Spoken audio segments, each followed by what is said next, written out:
하나님의 말씀은 27장 6절에서 28장 2절까지 3절까지 읽도록 하겠습니다. 27장 6절에서 28장 3절까지 교독하겠습니다. 요담이 그의 하나님 여호와 앞에서 바른 길을 걸었으므로 점점 강하여졌더라.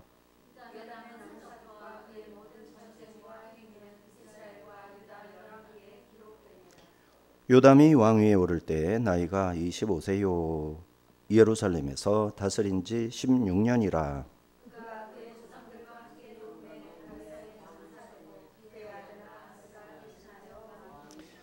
아하스가 왕위에 오를 때에 나이가 20세라. 예루살렘에서 16년 동안 다스렸으나 그의 조상 다윗과 같이 아니하여 여호와 보시기에 정직하게 행하지 아니하고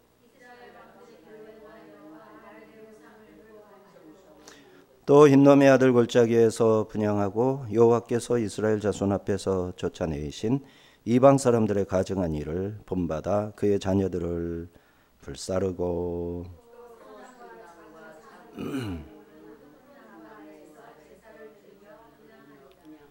3절까지만 읽어도 됩니다.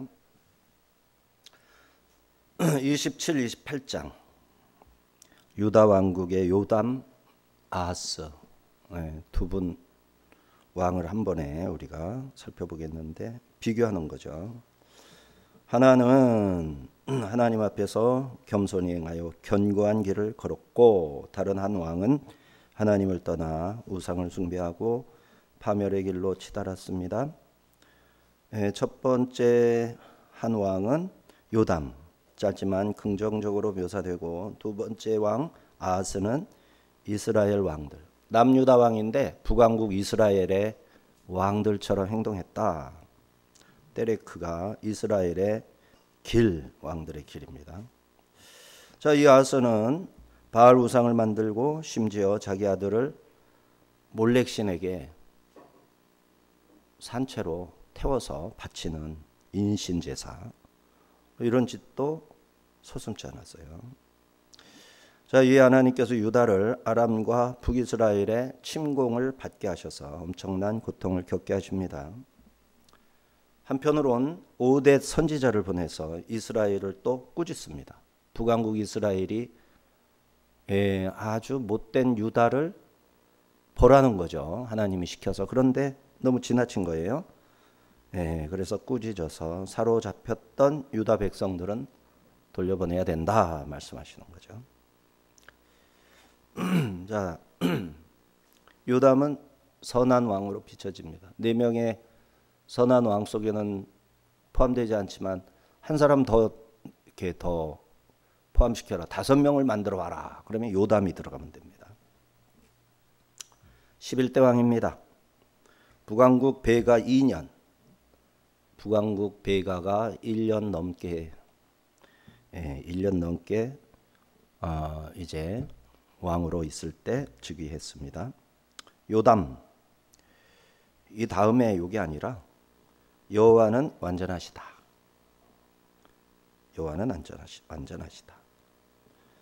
자, 아버지 우시아가 선정을 베풀었던 그 길로 잘 걸어갔습니다. 근데 우시아는 교만으로 몰락하죠. 그 전철을 밟지 않았던 겁니다. 1절, 2절입니다. 요담이 왕위에 오를 때 나이가 25세라. 예루살렘에서 16년 동안 다스리니라. 그의 어머니의 이름은 여루사요, 사독의 딸이더라. 요담이 그의 아버지 우시아의 모든 행위대로 여호와 보시기에 정직하게 행하였으나 여호와의 성전에는 들어가지 아니하였고 백성은 여전히 부패하였더라. 왕이 성전에 들어가지 않았대요. 아사랴가 성전에 들어갔다가 무슨 일을 당했었죠? 성전에 들어가서 제사장들만 할 수 있는 분향 제사를 자기가 향을 들고 와서 금제단에 향을 바치려고 그랬어요. 자, 그때 막아섰죠. 80명의 제사장이 우르르 들어가서 우시하여 뭐 하시는 거요? 아사랴, 아사랴 대제사장이 우시아의 또 다른 이름이 아사랴예요. 아사랴. 대제사장한테 밀린 거예요. 대제사장도 아사랴고 이 왕도 아사랴인데 이 사람은 아자리야, 여호와는 도우신다, 이런 이름에 합당치 않다 해가지고 우시야, 여호와는 강하시다, 예, 너를 쳐서 강함을 나타내겠다, 이런 뜻으로 그 이름이 해설이 되게 하죠. 그래서 우시아는 거기에서 이마에 문둥병이 펴요. 그냥 지적을 받았을 때 즉시로 무릎을 꿇고 회개하거나 잽싸게 성전 밖으로 뛰쳐나가서 아이고 내가 잘못했구나 했으면 문둥병이 안 생겼을 텐데, 그 얘기하는 아사랴 제사장을 쫙 째려보면서 화를 냈어요.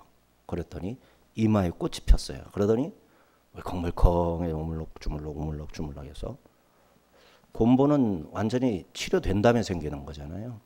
곰보가 되기 전의 상태, 진물이 떨어지는, 딱쟁이가 이제 막 피었으니까 딱쟁이도 안 생겼겠지.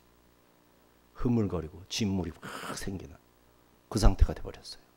그게 아사랴입니다. 그리고 또 다른 이름 우시아입니다. 그래서 요담은 성전에 들어가질 않았어요. 근데 잘못된 거예요. 요 왕도 기름 부음을 받았기 때문에 성전에 들어가서 기도할 수 있어요. 근데 들어가지 않았어요. 근데 이게 잘못했다라는 얘기는 아닌 것 같아요. 성전에 들어가는 것은 제사장이 들어가야 되는 게 맞으니까 왕은 성전까지는 들어가지 말고 뜰에서 기도하면 되죠. 뜰에서 번제단과 야긴과 보아스, 그 언저리에 단이 하나 놓여 있어요. 그 단에 올라가서 기도해도 되고 또 그 아래에서 기도해도 되고. 근데 기름 부음을 받았으니까 성전까지 들어가도, 왜냐하면 다윗은 정상적인 성전은 아니었지만 이 오헬, 이 언덕에 이제 성막 같은 장막을 치고 거기에 법궤를 놨을 때 법궤 앞에까지 들어가서 기도했거든요. 기름 부음 받은 왕 다윗이 그렇게 가까이 갔어요. 자, 그는 16년 동안 다스렸습니다. 그러면 41세죠. 41세. 41살까지. 그런데 11년 동안 문둥병에 시달리다가 죽었거든요. 그래서 11년을 이미 먼저 11년을 먼저 이제 다스린 거예요. 16년 중에서 11년. 그리고 5년 남았죠. 또 4년은 자기 아들과 또 요담이 41세 되게 한 4년 동안 뭔 일이 있었는데 기록을 안 했어요. 근데 그 뭔 일인가 있었기 때문에 왕을 아들에게 맡기고 자기는 한 걸음 뒤로 물러납니다. 그래서 한 4년을 또 빼야 돼요. 그래서 2년 내지 뭐 한 1년에서 3년 사이 되겠죠. 그 정도만 혼자 다스린 게 되는 거예요. 좀 안타깝죠. 자, 그런데 아버지가 문둥병에 걸렸을 때 섭정왕으로 다스렸지만 엄연히 왕이죠. 아버지가 진짜 왕이고 아들 왕은 아버지 대신하는 왕이에요. 근데 왕은 왕이죠. 어머니가 에루사 사독제사장의 후손이에요. 딸이라고 볼 수도 있는데 너무 나이가 많을 것 같으니까 아닌 것 같고, 이스라엘은 딸도 딸이라고 그러고 손주도 딸이라고 그러는 거예요. 그래서 바트인데, 바트라는 말이 딸도 되고 손녀도 되고 증손녀도 되고 여자 후손도 되는 거예요. 그래서 한글 성경에는 그냥 딸이다 이렇게 해놨어도 사독의 딸이 아니라 사독의 여자 후손이다 이렇게 이해하면 됩니다. 자, 이 요담이 이 어머니로부터 잘 배운 것 같아요. 또 이 어머니가 남편 11년 동안을 병수발을 잘했던 것 같아요. 문둥병 걸려가지고 옛날에 11년 동안이나 살기가 어렵겠죠. 영양도 다 식당 해야 되고 또 정상적으로 치료를 해야 막 번지지도 않을 것이고, 이게 잘못돼가지고 눈알 빠지고 막 잃어버리면 어떻게 돼요? 그러니까 그렇게 안 되게 하려고 예루사가 너무너무 잘했던 것 같아요. 그리고 자식을 잘 키운 것 같아요. 강성의 복을 받았습니다. 그래서 아하스가 4년 정도 먼저 아버지 대신 왕 대신했어요. 근데 이것을 어떻게 이해를 하냐면은 에브라임과 아람이 연합해가지고 공격을 하니까 자꾸 자리를 비워야 돼. 왕성을. 그래서 아들한테 맡기고 자기가 전쟁터에 나와. 40대니까 30대 후반이니까 얼마나 젊음에 펄펄 끓었죠. 20대면 뭐 덜렁거리고 30대 후반쯤 되면 아직 힘도 있고, 그죠? 힘도 있고 노련하고. 아버지가 40대면 아들은 기껏해야 20대 정도 되겠죠. 그러니까 아하스는 너무 어리죠. 왕자로서 미리 지명은 받았지만은 통치를 굉장히 능수능란하게 할 수는 없었을 것이다. 이렇게 보는 겁니다. 자, 성전에 들어가지 않았다. 요거는 율법에 순종한 것이 되기 때문에 큰 문제가 되지 않아요. 그런데 꼭 않았으나 들어가지 않은 것이 마치 잘못한 것처럼 기록이 됐죠. 뭐라고 써 있습니까? 27장 2절에 보면 여호와의 성전에는 들어가지 아니하였고 백성은 여전히 부패하여. 이게 조사를 잘 갖다 붙였어야죠. 자, 여호와 보시기에 정직하게 행하여 여호와의 성전에는 들어가지 아니하였지만, 이게 그러나 접속사를 정직하게 행하여는 순접을 붙이고 여호와의 성전에는 들어가지 아니하였으나 여기에다가 전치사를 붙였으면 그런데 백성들은 여전히 범죄하였다, 부패하였다. 이렇게 되면 원뜻에 가까운 거예요. 히브리어 원뜻에. 근데 이제 한글로 번역할 때 이렇게 번역을 했기 때문에 얼른 읽을 때는 아이고 교회도 안 나갔구나. 예를 들어 교회를 안 다녔네. 이렇게 읽혀지기 쉽죠. 그런 거는 아닙니다.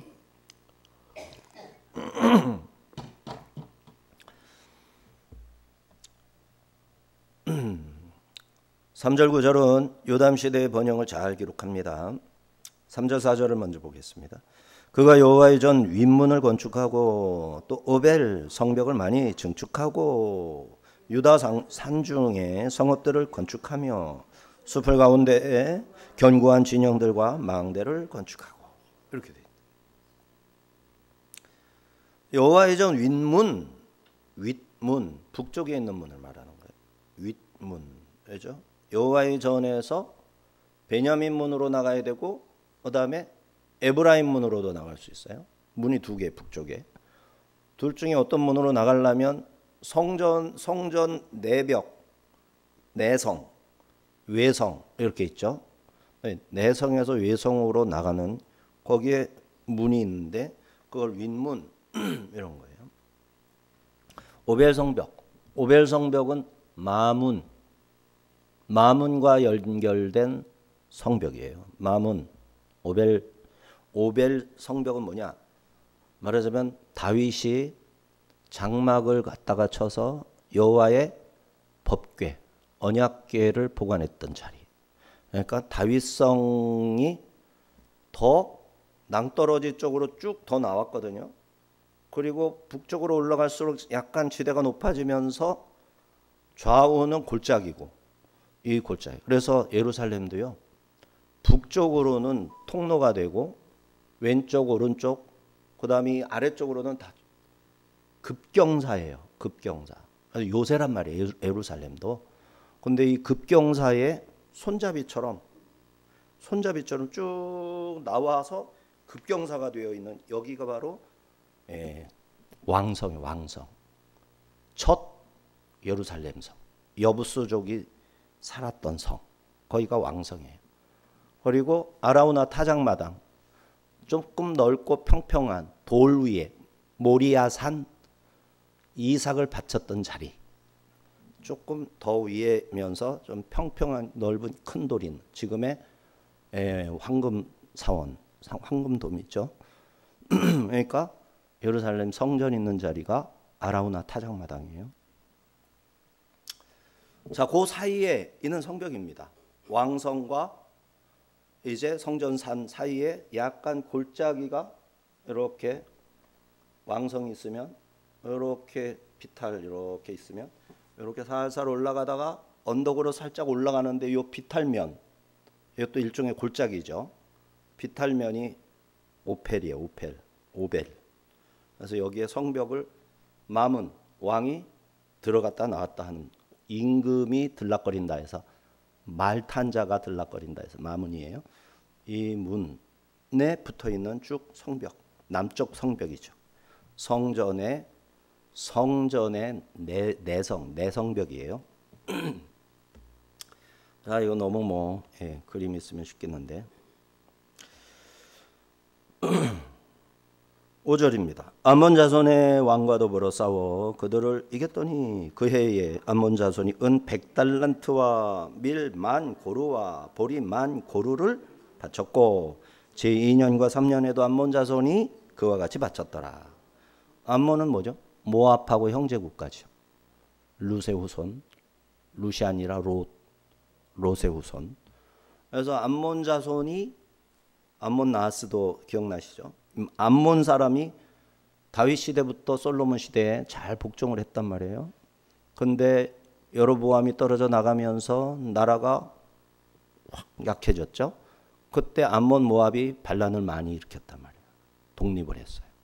그래서 이 사람들이 이제 조공을 바쳐왔는데 안 바친 거예요.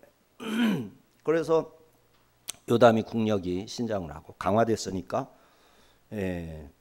전쟁을 일으켰어요. 암몬 자손의 왕하고 시비를 걸어가지고 가서 싸워서 왜 너희들 조공 바치더니 안 바치느냐 이래가지고 전쟁을 해서 은 100달란트 여기 계산해 놨죠. 3.4톤의 은, 1톤 트럭 3대가 은을 실어야 돼. 3.4톤, 2.5톤, 2.5톤 가지고도 안 돼. 5톤 트럭에다가 실어요. 4.5톤이나 5톤 트럭에 3.4톤이. 그러면 이게 돈이 얼마냐면은 요즘 돈으로 67억에서 83억 원어치의 금을 바쳤어. 매년 1년, 2년, 3년을 바쳤어. 그 다음에 고르, 말하자면 가마인데 230리터, 100리터가 한 드럼통이죠. 한 가마에 80리터지만 보통 한 가마가 80리터니까 38은 14, 세 가마씩이죠. 밀 세 가마, 보리 세 가마. 요게 근데 이게 어떻게 계산되는지 어쨌든 밀이 7억 4천만 원.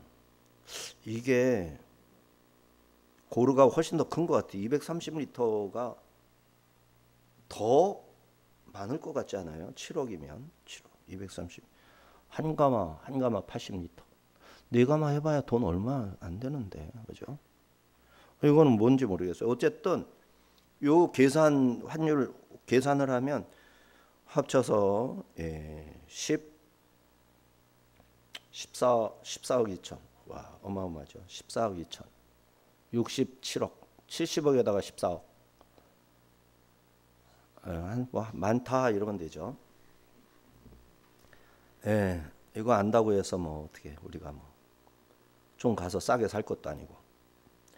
자, 이렇게 우시야 왕 때 암몬 족속이 자진해서 조공을 바쳤지만 우시야 때 왕권이 쇠퇴하면서 조금 바치는 척하다 간둔 거예요. 유다를 배반해서 요담이 그들을 쳐서 응징하고 조공을 받았다. 그리고 26장에서는 우시야 왕이 남쪽의 블레셋 아라비아 마온 사람들을 쳤고 전쟁에서 이겨서 복종을 시켰었죠. 요담도 유다를 그때 복종했던 자들이 또 배신을 하니까 복속을 시킨 겁니다. 6절 9절. 요담이 그의 하나님 여호와 앞에서 바른 길을 걸었으므로 점점 강하여졌더라. 요담의 남은 사적과 그의 모든 전쟁과 행위는 이스라엘과 유다 열왕기에 기록되니라. 요담이 왕에 오를 때 나이가 25세요. 예루살렘에서 다스린 지가 16년이라. 그가 그의 조상들과 함께 노음에 다윗성에 장사되고 그의 아들 아하스가 대신하여 왕이 되니라. 그러니까 다윗 왕성에 무덤이 있는 거예요. 아마 왕성이 있으면 여기가 계곡 절벽이잖아요. 절벽을 어떻게 사이드로 길을 만들어 가지고 내려가서 밑에다가 굴을 파서 그 안에다가 시신을, 그러니까 왕성 아래쪽 절벽에 굴을 파서 안장을 했던 것을 보여요. 그래서 다윗의 무덤도 사실은 그 아래에 있다라고 보는 거거든요. 자, 요담은 아버지 우시아의 좋은 점을 잘 본받아서 이렇게 좋은 왕으로 평가되고 있습니다. 하지만 우시아는 교만했고 하나님의 성전에서 율법에서 그만 분향을 스스로 행하다가 징계를 받아서 11년 동안 별궁에서 거하다가 죽었습니다. 일자가 지워졌네요. 요담은 자기 아버지와 같은 잘못을 반복하지 않았다. 자, 여루사에 대한 얘기가 한 번 더 있고, 유다의 모든 번영과 쇠퇴가 하나님의 주권에 달려 있음을 볼 수 있습니다. 하나님께서 택하시고 세우신 나라들은 다 그래요. 하나님이 택하신 나라는 복을 괜히 받는 게 아니라 복 받을 짓을 해야 복을 받는. 복 받을 짓을 반대로 하면 벌을 받아. 깨달으라고, 회개하라고. 그래서 우리가 이 세상 살면서 하나님을 위해서 별로 하는 것도 없으면 잘 되면 안 돼요. 하나님을 위해서 뭐 잘하는 것도 없는데 만사가 잘 돼. 그러면서 이제 애꿎게 이제 그래도 가끔 교회 가는데 뭐 이런 식으로 이제 자기를 낙관적으로 이렇게 자꾸 보는 거예요. 그러면은 점점 양심도 무뎌지고 하나님 앞에서 무딘, 게으른 영혼이 되는 거죠. 민감할 때가 좋은 거예요. 조금만 뭐 잘못해도, 뭐가 조금 어려워져도 하나님 제가 뭐 잘못했습니까? 이렇게 찾고 기도하고, 이거를 따라쉬 그러는 거예요. 따라쉬. 계속 하나님을 찾아야 돼. 하나님 제가 어떻게 해야 됩니까? 뭐 잘못한 거 없습니까? 그러면 옆에 보는 사람들이 너는 맨날 뭘 그렇게 맨날 잘못했다고 그러고 뭘 그렇게 걱정을 하고 좀 자신감을 가지고 살아. 그런 식으로 신앙생활하는 사람 너 말고는 나 한 번도 본 적이 없다 이런다. 네, 안 그래요. 성경은 그런 사람으로 길러내기를 원해요. 오늘날 심리학적으로 이런 자신감이 결여되면 그거는 인문학이죠. 성경은 자신감 가지라고 안 해요. 교만하다고 그래, 그런 거를. 성경은 겸손하라고 그래요. 겸손하라고. 자기를 내세우지 말라고 그런다고. 당당해라. 성경이 뭐 당당하래. 담대하라는 말씀이 있죠. 왜 담대하라고 그러는데. 하나님이 함께 있으니 담대하라 그러는 거지. 하나님 상관하지 말고 그냥 담대하라. 아니, 그거는 죽으란 얘기예요. 이 하나님 빼고도 담대하라는 식으로 교회가 가르치면 안 돼. 이거는 인문학이에요. 세상에서 가르치는 거예요. 근데 이거를 환대하고 있어요. 경계 대상인데. 큰일 날 일이라는 걸 모른다니까, 오늘날. 한국 교회가 그러고 있어요. 그래서 지금 전 세계에서 교회가 부흥하는 데는 오늘 또 소식을 들었네. 대만 다녀오신 목사님 두 분이 대만이 그렇게 부흥한다고 그러더라고요. 대만. 지금 3%까지 올라갔대요. 3%. 제가 대만 간 게 벌써 2006년인가 7년쯤에 갔으니까 뭐 거의 20년 같이 되지. 8년. 그때는 1%도 안 된다고 그랬어. 0.5%. 0.5%. 일본은 일본이 0.1%인가 하여튼 일본은 진짜 별로 없어. 대만하고 일본이 결이 너무 비슷해요. 결이 너무 비슷해요. 대만은 일본을 굉장히 좋게 생각하고 고맙게 생각해요. 또 일본 사람들이 대만 원주민들을 엄청 죽이고 학살했거든요. 근데도 다 용서를 해. 왜? 태평양 전쟁 일본이 아니었으면 서양 코쟁이 서양 코쟁이들한테 더 끔찍한 일을 당했을 것이다. 계산이 나오기 때문에. 근데 우리나라는 안 그러지만은 대만은 일본에 대해서 엄청 우호적이에요. 뭣도 닮느냐? 기독교를 박해하는 것도 닮았어요. 기독교 싫어해요. 희한하죠. 장개석은 기독교를 굉장히 좋게 생각을 하고, 그러고 대만으로 가서 중국을 뭐라 그러죠? 중화인민은 저기 중공이고, 대만은 뭐라 그럽니까? 중화민주공화국. 네, 중화민주공화국. 리퍼블릭 오브 차인. 무식만 자꾸 들통나. 그래서 이 대만이 그래요. 대만이. 그런데 대만이 지금 놀랍게 붕을 한대요. 한 3%가 크리스찬일 때 교회가 역동적입니다. 우리나라도 3%일 때는 너무너무 좋았어요. 10%대까지 좋았어요. 10%대까지. 그런데 10%가 넘어가고 1,300만이면 30%가 채 된 거 아닙니까? 20%가 넘는 거죠. 이런 때는 이미 맛이 갔어요. 20%가 되면 숫자를 관리를 하네. 숫자를 관리해. 이미 신앙의 본질을 관리하는 게 아니라 겉으로 드러나는 영향력과 숫자를 관리를 하면 이미 끝난 거예요. 우리나라 이미 서양 교회의 그 하향 곡선에 아주 가깝게 밀접하게 추격하고 있죠. 그래서 지금은 참 어려운 시기입니다. 기독교가. 정신 똑바로 차리지 않으면 신앙 다 팔아먹어요. 다 팔아먹어.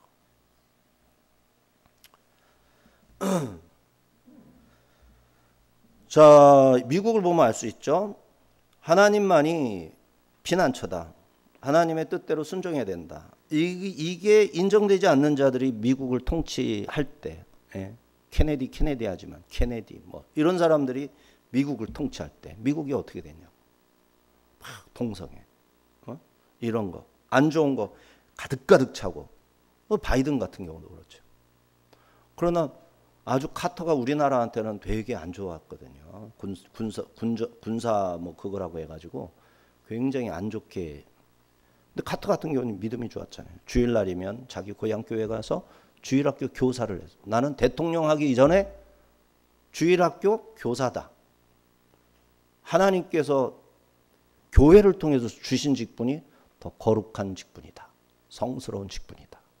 이렇게 해가지고 내가 대통령 업무를 보는 것보다 주일학교 반사가 되어서 아이들을 가르치는 게 중요하다. 이게 카터의 신앙이었죠. 미국이 얼마나 그때 발전했냐고. 대통령은 사람들이 다 시원찮다고 그래도 하나님이 도우니까 일이 된다고. 우리나라는 어때요? 우리 대한민국을 다스리는 자가 어떤 사람이냐 이거죠. 하나님을 두려워하는 사람이냐, 아니면 하나님보다 세상적인 거, 더 강한 힘, 강한 군대, 그죠? 더 알아주는 문화, 더 인기 많은 거, 여기에 관심을 걸고 여기에 치중을 할 때 나라는 점점 무기력해져요. 지금 우리나라는 너무너무 무기력하죠. 캄보디아에 몇 명이라더라? 350명, 뭐 올해 실종된 거. 실종된 건 355명. 캄보디아에 뭐 200몇 명. 더 될 거라고, 한 1000명은 될 거라고 그래요. 숫자도 파악이 안 되는데 대사관에서 파악할 수도 없대. 나 지금 겨우 빠져나왔다고 전화를 했더니 대사관에 나 퇴근했어 이 사람아 이러면서 전화를 끊었다는 거야. 이게 지금 우리나라야. 형편없는 거예요. 지금 형편없어. 이야, 인천공항이 막 데모를 하지 않나. 아니 그 인천공항에서 데모를 해. 자, 기가 막힌 일이 계속 일어나고 있어요. 왜 그래요? 교회가 하나님 앞에서 벌벌 떨면서 기도하고 우리가 허물어지고 우리가 타락하면 나라가 타락하고 허물어진다.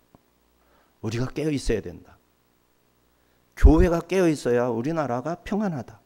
하나님이 하나님의 일을 잘하는 나라로 점점 하나님이 돌보시고 하나님께서 인도하신다. 이런 믿음으로 크리스찬들이 열심히 기도하고 말씀에 순종해야 돼요.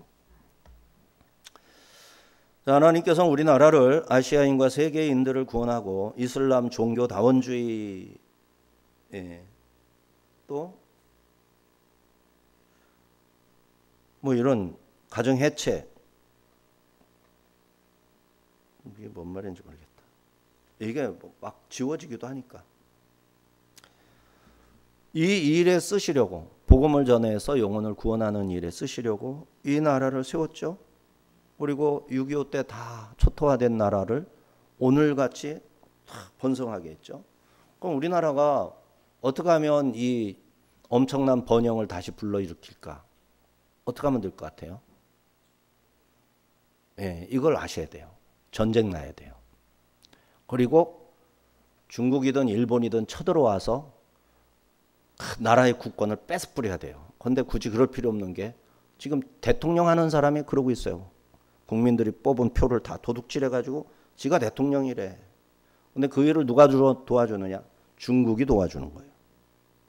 말도 안 되는 일을 뻐젓이 행하는데 법이라는 이런 올무를 가지고 다 굴레를 씌워가지고 찍소리도 못하게 만들어. 무슨 짓거리를 하는지 다 마음으로는 생각으로는 다 있어. 입도 뻥끗도 못하는 나라야지. 왜 그렇게 되겠어요? 교회가 진리를 외면하니까.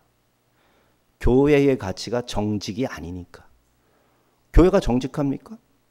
교회에서 무슨 행사한다고 투표한다고 뭐 재정 같은 거 운영할 때 정직하게 합니까? 버렸어요. 교회 정직하지 않아요. 세금 같은 거 정직하게 내려고 안 해. 교회가요, 너무너무 지금 세속화되어 있어요. 가치관이 지금 하나님의 말씀의 법, 마태복음, 이 산상보험, 이런 거 다 버렸어. 교회의 그 인사, 뭐 이렇게 재정, 행정 부분 너무너무 엉망해요. 정말 두렵고 떨리는 마음으로 감당하는 사람 몇 사람 없어요. 예? 이게 교회입니까? 이게 이렇게 하나님의 말씀을 다 버리 실제적으로 깨어서 기도하면서 해야 할 일들을 기도도 없이 하고 자기 생각과 판단으로 그냥 막 나가버리고, 지도자부터 모든 성도 대부분이 그런다고. 새벽기도 나오고 철야기도 나오고 이런 사람들이 그거 관여도 안 해. 이게 무슨 교회가 그래? 응? 기도 많이 하는 사람이 장로 되고, 그죠? 열심히 성경 보는 사람들이 교회 구석구석을 잘 관리해서 교사로서, 집사로서, 장로로서 자기 역할을 영적이고 신앙적으로 하나님 말씀을 뒤져서 순종하여 본을 보여가면서, 그래야 교회지. 그래야 교회지. 안 그런다니까. 그러는 교회 보기가 매우 힘들다. 그래서 이제 교회마다 그렇게 본을 보이는 사람이 몇 사람이 없어. 몇 사람이. 근데도 심각성을 깨닫지를 못해요. 그 사이에 하나님이 이제 교회를 조금씩 정신 차리게 하시면서 실제로는 나라를 위험에 빠뜨리시는 거예요. 우리가 정신 차리려면 아마 6.25 전쟁 비슷한 전쟁이 일어나면 그때서야 아이고 살려주세요. 부산에서 새벽기도 하고 철야기도 하고 했듯이 막 그냥 계속 릴레이 기도, 옛날에 릴레이 기도도 했었죠. 교회마다 릴레이 시간표가 있어. 그 시간이 되면 내가 가서 기도 뭐를 끄지 말아야 된다 보죠. 향을 끄뜨리면 안 되는데, 그러면서 줄을 서서 시간마다 가서 바톤을 터치하고 가서 기도실에서 기도했었어. 이게 한국 교회야. 그거 하는 교회가 몇 교회나 있을까 지금? 아마 10교회도 안 될지도 몰라. 다 잊어버렸어. 그러니 이거 하나님이 뭘로 이 한국, 대한민국을 복 주시냐고. 옛날처럼 하나님이 은혜 주시고 하나님이 지켜주시고 할 때 복이지. 나라가 유명하고 뭐 여권 파워가 뭐 얼마가 되고 뭐 그냥 뭐 빌보드 차트에 뭐 몇 곡이 올라가고 이게 번영입니까? 아이고 그 사람들은 잘 살겠지만 대한민국에 뭐가 좋은 건데 그게? 아니에요. 멸망으로 치닫는 지름길인 거예요.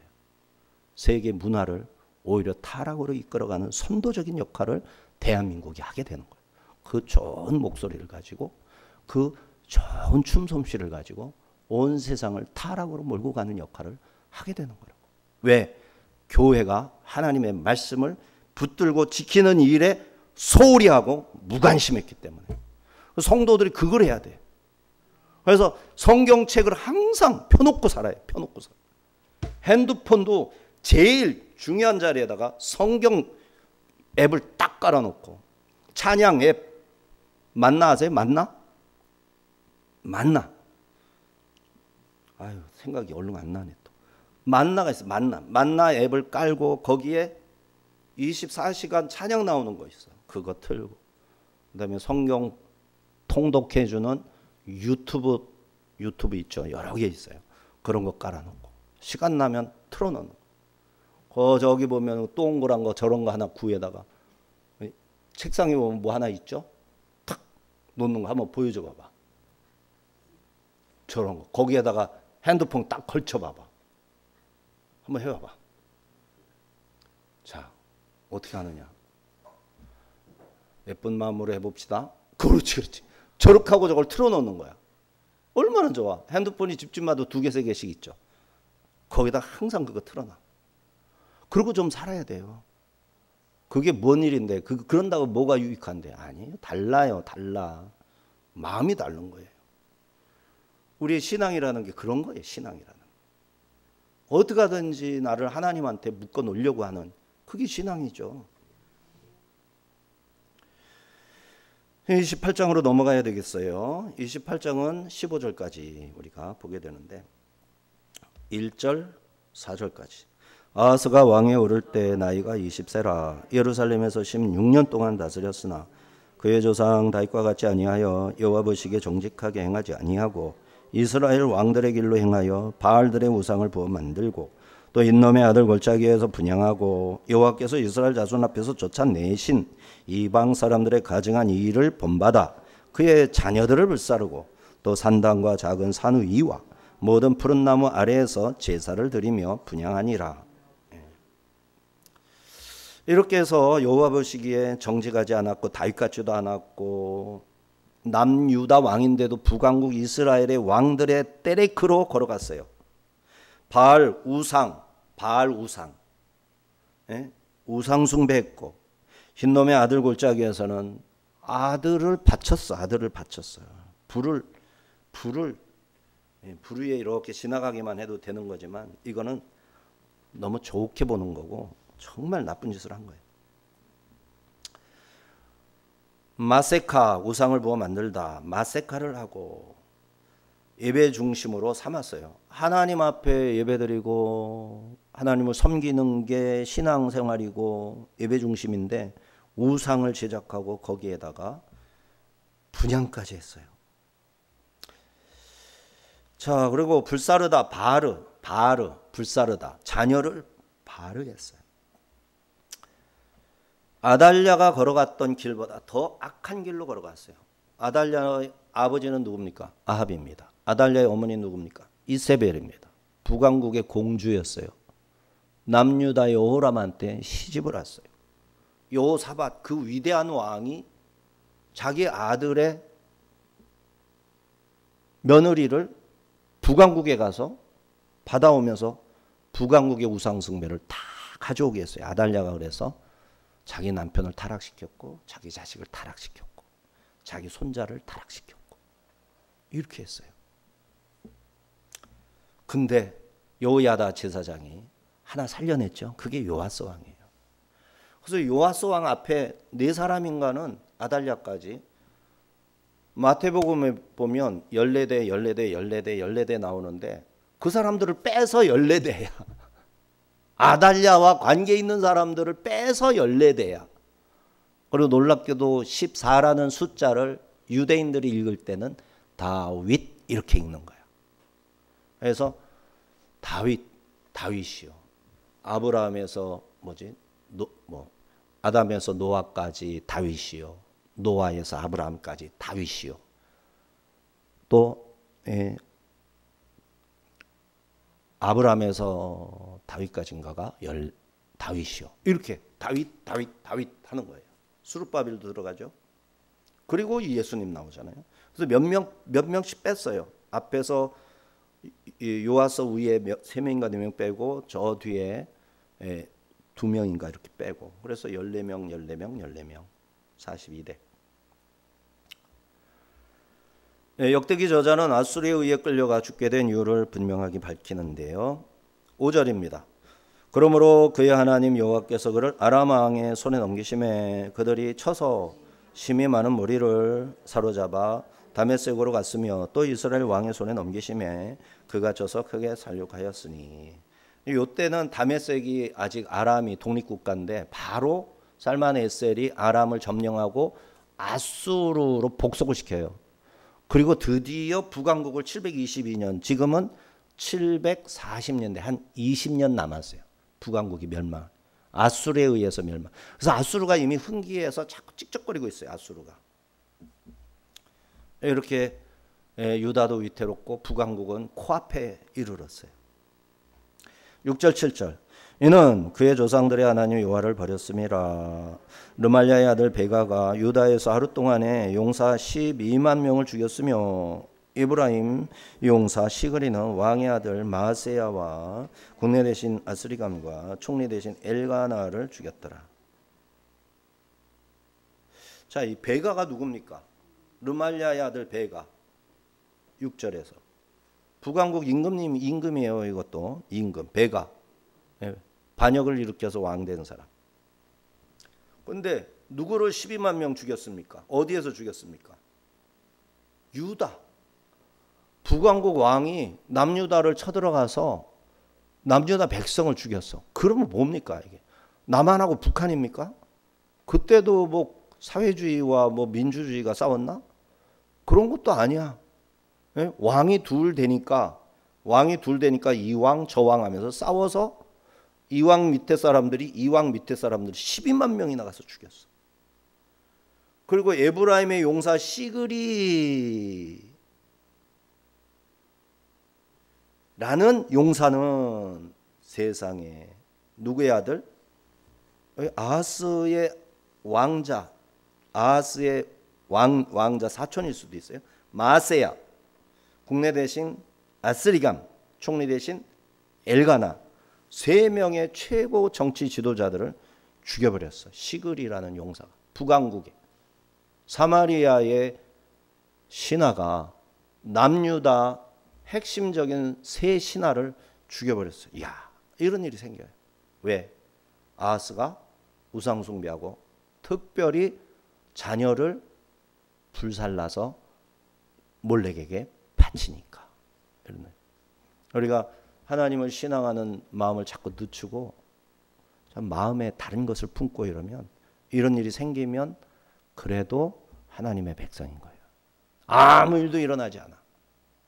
만사형통일에 하나님이 나를 사랑하신대. 아니야. 하나님이 버린 거예요. 하나님이 사랑을 안 하시는 거예요. 이제 멸망만 기다려야 돼. 그리고 어느 날 멸망이 다가왔을 때 정신 똑바로 차리고 드디어 내가 죄를 졌구나 하면서 그 멸망을 받아들이고 고통을 참고 인내하면 하나님의 원래 계획, 구원하시려는 그 뜻을 비밀스럽게, 신비롭게, 놀랍게 역사하셔서 구원을 행하시는 거예요. 이게 성경에 나와 있는 하나님의 방식이에요. 자, 8절입니다. 이스라엘 자손이 그들의 형제 중에서 그들의 아내와 자녀를 합하여 20만 명을 사로잡고 그들의 재물을 많이 노력하여 사마리아로 가져가니. 와, 베가 왕이 또 이 시므리가 혼자 온 게 아니잖아요. 군인들을 데리고 왔어. 이거를 무기 든 자 이래요. 군인들을.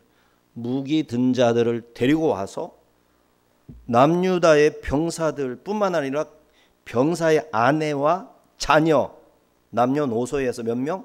20만 명을 사로잡아서 끌고 갔어요. 몇 걸음이라고 그게. 40km, 50km밖에 안 돼요. 그러면 걸어서 40km, 50km면 여기에서 인천항까지가 한 25km, 뭐 30km 직선거리로 뭐 이렇게 가면 한 35, 40 되겠지. 여기에서 저기 송도까지 가는 정도? 그 정도 거리만 가면 사마리아고 여기 예루살렘인 거야. 송도보다는 좀 더 멀겠네. 거의 비슷한 거예요. 이게 무슨 일이냐고. 같은 형제 자매잖아. 서로 엊그저께만 해도 사돈이고 다, 에? 다 거기 가서 말이야. 레위인들은 거기 가서 살고 말이지. 이런데 이렇게 됐어. 나라가요. 동족상잔이 확대된 거죠. 그런데 5대 선지자를 하나님이 보내셨어. 북왕국 이스라엘 군인들에게, 무기 든 자들에게 보내셨어. 그래가지고 그 당장 그만둬라.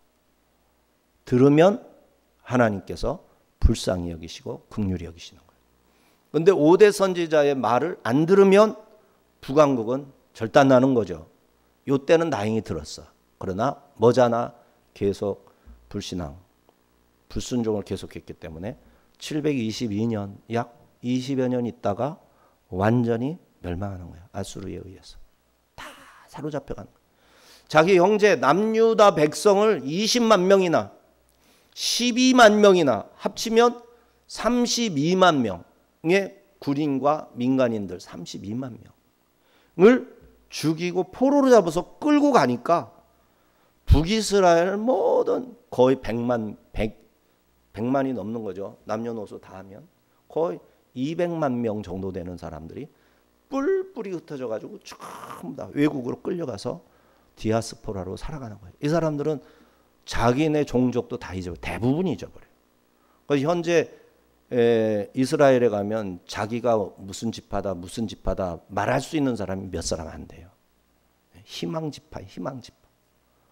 족보도 다 깨져버렸어. 어느 지파인지도 모르고 나는 유대인이다 하는 거예요. 부모님한테 그 전통적으로 전승을 받아가지고 이러고 있어요.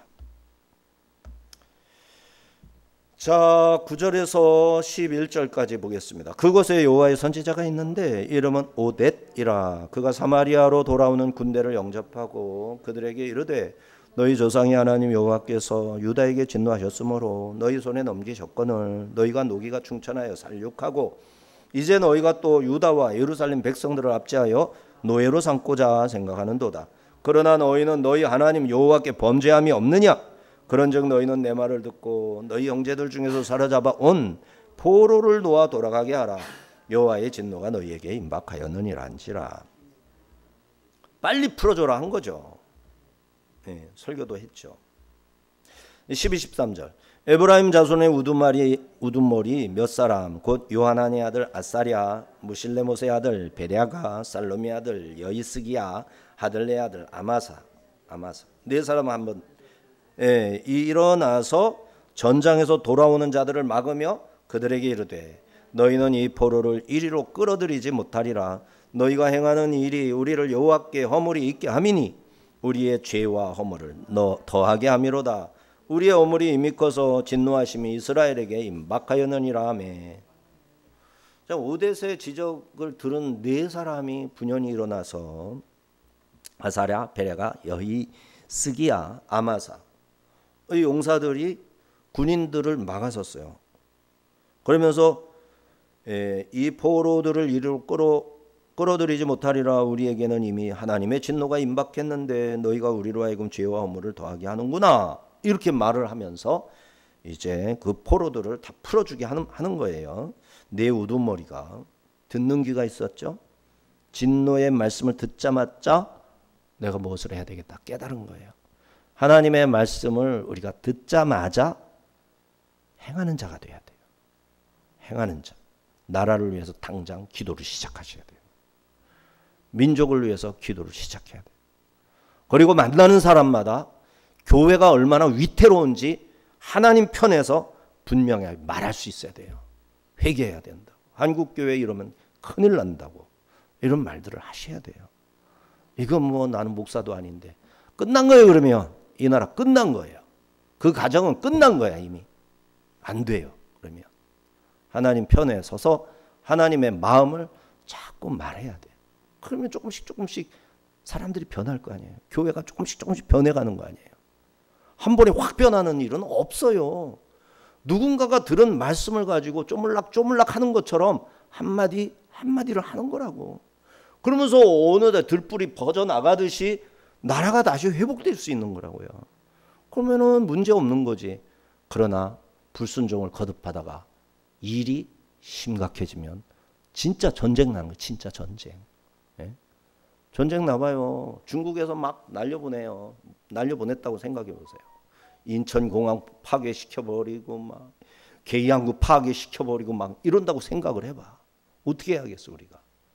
그래서 이제 하나님 편에 있는 사람들이 무기도 만들고 해서 날아오는 족족 그냥 다 레이저로 쏴가지고 막 떨어뜨려야 되고 할 일이 많아지는 거예요. 그리고 막 건물이 막 무너져가지고 가자 사태처럼 됐다고 생각해요. 그거 뭐 소방관한테 하라고 그래야 되겠어요? 다 나가서 그거 해쳐서 사람들 끌어내고 죽은 사람 장례 치러줘야 되고 이런 아비구환이 우리 당대에 없으란 법이 없어요. 그거 없으려면 하나님 앞에 합당한 사람이 하나라도 늘어나야 돼요. 하나라도. 14절 15절 이에 무기를 가진 사람들이 포로와 노략과 물건을 방백들과 온 회중 앞에 둔지라. 이 위에 이름이 기록된 자들이 일어나서 포로를 맞고 노략하여 온 것 중에서 옷을 가져다가 벗은 자들에게 입히며 신을 신기며 먹이고 마시게 하며 기름을 바르고 그 약한 자들은 모두 나귀에 태워 데리고 종려나무 성 여리고에 이르러 그의 형제에게 돌려준 후에 사마리아로 돌아갔더라. 자, 내 용사의 말을 들은 무기를 가진 사람들이 했는데 자신들의 행위를 반성하고 포로와 노력한 물건들을 방백들과 온 회중 앞에 내놓았어요. 그런데 무기를 가진 사람들이라고 난데없이 갑자기 나왔단 말이에요. 그러나 이게 번역할 때 이게 좀 디테일하게 번역하지 못했고, 그래서 어떤 사본에는 무장한 군인들이 무장한 군인들. 그래서 12만 명을 사로잡아 오던 그 사람들이 무기를 가지고 갔는데 그 사람들을 막아선 거예요. 근데 이 위에 이름이 기록된 자들 니케부라는 말을 이렇게 길게 번역을 했어요. 위에 이름이 기록된 자들 니케부. 나카부라는 말을 했는데 지명하다, 지정하다, 지정된 사람들이라는 뜻이에요. 그래서 포로를 넘겨받는 일을 위해 지명받은 몇몇의 사람들 이렇게 번역을 하는 게 조금 의미가 맞고, 남한국 포로들을 데려오기 위해 지명받은 사람들을 말하는 것입니다. 그래서 포로를 데려가는데 여기 받아야 되고, 이제 포로가 노예를 받으니까 그 말하자면 증서 같은 것들을 발행해야 되죠. 이런 일을 하도록 이미 맡겨진 자들이 있었다 이 말이에요. 그런 사람들이 활동을 하는 거예요. 근데 이 사람들이 이게 무슨 우리 형제인데 이런 일을 하면 돼? 하면서 노략물들 있잖아요. 거기 가서 옷을 가져다가 옷 벗은 사람 옷 입혀주고, 다친 사람 기름 발라주고, 배고픈 사람 먹을 것 주고, 목말라가지고 헥헥거리는 사람 물 떠다 주고, 이 일을 이 사람들이 다 해준 거예요. 오히려 그렇게 해서 나귀에 태워서 여리고까지 데리고 왔어요. 여리고까지 데리고 왔어요.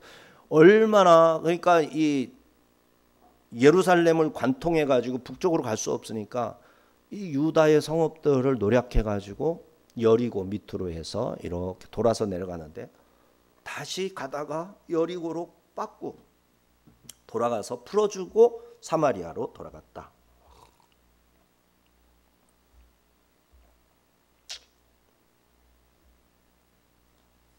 자, 이러면 유다 사람들이 사로잡혀 가다가 자기들을 구해주는 사람들에게 누가 말하는 걸 받겠어요? 오뎃 선지자가 말하는 걸 들었고, 오뎃 선지자는 분명히 말했죠. 유다가 우상숭배해서 하나님께서 징계하신 것이거늘 마치 너희가 뭐라도 잘나서 마땅히 뺏어가도 되는 것처럼 하느냐. 그러니까 그 말씀을 듣자마자 풀어줬잖아요. 그러면은 자기들이 우상숭배했다는 것에 동의가 되잖아요. 부끄러워하는 거예요, 이 사람들이. 임금이 본 보여주는 대로 우상숭배를 해서 징계를 받았구나, 이거를 깨달은 거예요. 자, 하나님은 형제들이 서로 마주대해서 서로 죽이고 원수들한테 하듯 형제를 포로로 사로잡아가는 이 끔찍한 상황, 여기에 신실한 하나님의 종을 보내 자기 뜻을 전하게 하셨고, 듣는 귀가 있어서 네 벽에 우두머리 4명 있었죠. 이 사람들이 가서 그렇게 다 풀어주기도 하고 여리고까지 데려다주고 했다는 거죠. 오늘날 우리에게는 오대처럼 깨어있는 선지자가 필요합니다. 그리고 에브라임의 4명의 우두머리 같은 말씀에 순종하는 지도자들이 필요합니다. 이를 위해 우리는 기도해야겠죠. 하나님의 마음을 말씀에서 깨닫고 그 뜻대로 순종하는 우리 모두가 되어야 하겠습니다. 오늘 우리는 요담과 아하스라는 두 왕의 모습을 통해 극명하게 갈라지는 인생의 두 길을 보았습니다. 요담은 하나님 앞에서 바른 길을 걸어 스스로 견고하게 세웠고, 반대로 아하스는 하나님을 버리고 우상의 길을 택해서 자신과 온 나라를 파멸로 이끌었습니다. 야수아루, 즉 우리는 하나님의 뜻과 기준에 정확히 일치하는 고든 길을 가야 됩니다. 야수아루, 곧게 뻗어 나가는 것이 야수아루예요. 세상의 풍요와 안정을 약속하는 부어 만든 우상, 거짓 우상들, 마세카, 이걸 만들어서 거기에 마음을 뺏겨서는 안 됩니다. 현대 그리스도인들 중에는 하나님의 불변하시는 약속들을 믿지 못해서 보이는 것들을 의지해요. 손에 닿고 만질 수 있는 것들을, 그거를 신앙의 대상으로 삼는, 하나님 하지만 만져질 법한 하나님을 부르는 거예요. 그러나 영이신 하나님, 우리에게 아들을 내어주신 사랑의 하나님, 약속의 말씀을 수없이 주신 그 말씀들을 보이지 않지만 들은 말씀을 믿는 그 신앙으로 우리가 하나님을 믿어야 하는 것이죠. 우리의 자녀들, 우리의 시간, 우리의 재물을 하나님보다 더 사랑하여 아하스가 바르 했잖아요. 자기 자녀를 바르 했어요.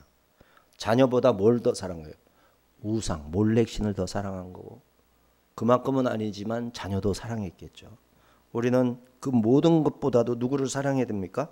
하나님을 사랑해서 그 모든 짓거리들을 당장에 그쳐야 되는 거예요. 우상 숭배적인 요소들을 당장에 그쳐야 돼요. 내가 그려내고 있는 하나님이 아닌 우상이 내 속에 있어서는 안 돼요. 혹시 우리가 아하스처럼 세상의 방식을 따라가며 교회의 거룩함을 잃어버리고 다음 세대에 잘못된 신앙을 유산으로 물려주고 있지는 않은지 두렵고 떨리는 마음으로 돌아봐야 됩니다. 형제를 사로잡으려 했던 탐욕의 북이스라엘 백성들의 실수를 우리가 따라가선 안 되겠습니다. 세계교회, 하나님의 자녀들, 그리고 북녘의 우리 형제 자매들이 모두 하나님의 긍휼 안에서 구원을 받아야 할 사람들, 이 세상에 가득하고 그들을 구원하시려는 하나님의 뜻이 너무 커서 그 일을 누구에게 맡길까 하다가 이 우리 대한민국의 우리 민족을 택하신 거예요. 그 의도를 알고 거기에 순종하는 저와 여러분이 될 수 있기를 주의 이름으로 축원합니다.